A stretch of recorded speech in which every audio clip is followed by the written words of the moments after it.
Idol, anong pinagkaiba ng mga kabataan noon sa kabataan ngayon? Kabataan noon, kumakaway ka kapag may dumaraang eroplano. Inaantay maubos ang tubig sa tabo sa ulo. Ginagawang swimming pool ang planggana ni nanay. Ginagawang braces ang foil ng choknat. Naliligo ka sa alulod ng bubong kapag umuulan. At kapag gabi naman, akala mo sinusundan ka ng buwan. Nagko-concert sa harap ng electric fan.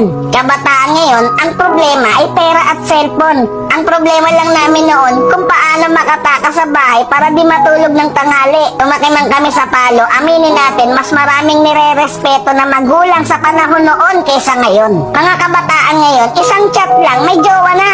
Eh kami noon sa flames lang umaasa. Broken hearted pa pag friends ang resulta. Mga kabataan noon, ang dami ng alam na trabaho. Kesa sa kabataan ngayon, tamad na, puro pa gadgets, di pa mautusan. Minsan nagiging ibon, minsan nagiging paniki. Wait lang. Batako. Idol, hindi kawawa ang batang inuutusan sa gawaing bahay. Ang kawawa ay yung batang lumalaki na walang alam sa buhay. Yung nakaranas lang ang pupuso nito. Real talk yan.